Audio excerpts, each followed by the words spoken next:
ఆయన నోట్లో పెట్టుకుని మింగుదాం అనుకున్నట్ట. ఇక్కడ దాకా వెళ్ళింది కంఠంలోకి. తీరా మింగేద్దాం అనుకుంటే అయ్యో కడుపు నిండా అధోలోకాలు ఉన్నాయి, పైన ఊర్ధ్వలోకాలు ఉన్నాయి, మింగేస్తే అధోలోకాలు కాలిపోతాయని మింగలేదుట. కక్కితే ఊర్ధ్వలోకాలు పోతాయి. పైకి వదలలేదు, కిందకి వదలలేదు, ఈ కంఠంలో పెట్టుకున్నట్ట. పెట్టుకుంటేట చాలా సంతోషించింది. ఎవరోట తెలుసా అండి? పార్వతీదేవి. ఎందుకోట తెలుసా? భాగవతంలో లేదు కానీ నేను కలిపి చెప్తున్నాను. శంకరుడు మహాజ్ఞ, తెల్లగా మెరిసిపోతుంటాడు. అసలు ప్రపంచంలో అందం ఎవరిదో తెలుసా అండి? శంకరుడిది. లింగ పురాణంలో చెప్తారు శివుడి అందం అంటే ఎలా ఉంటుందో. సామాన్యమైన అందం కాదైంది. పేరుకున్న నెయ్యిలా ఉంటాడు, అంత తెల్లగా. మెళ్ళో ఓ పూసల గొలుసు కూడా వేసుకోడు, బంగారంది. పార్వతీదేవో సమస్త ఐశ్వర్యములకు ఆటపట్టు. అమ్మవారికి కోరికుండేదట, మా ఆయన కూడా చక్కగా ఏమైనా నీల పతకం ఉన్న గొలుసు వేసుకుంటే ఎప్పుడైనా అలా ఉత్తరీయం వేసి కూర్చుంటే ఆ తెల్లటి గుండెల మీద నీలం పతకంతో గొలుసు వేసి కూర్చుంటే ఎంత బాగుంటాడో అనుకునేది. ఎప్పుడైనా వెళ్ళి ఏమండి ఏమండి ఈ పండక్కి అక్కర్లేదు, ఈ పావులు చాలు అనేవాడు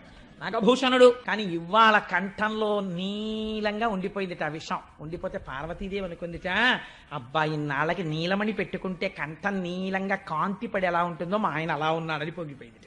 లోకం పొంగిపోయిందిట. కడుపులోకి తీసుకోలేదు, బయటికి వదలలేదు, కంఠంలో పెట్టుకున్నాడని లోకం పొంగిపోయిందిట. అప్పటి నుంచి ఆయనకు పేరు వచ్చింది, నీలలోహితుడు, నీలగ్రీవుడు అని. ఆయనకి నీలకంఠుడు అని పేరు. నీలకంఠ అని పిలిస్తే చాలట, ఓహో ఎవడో నేను చేసినటువంటి లీల స్మరించి పిలుస్తున్నాడని పొంగిపోతాట.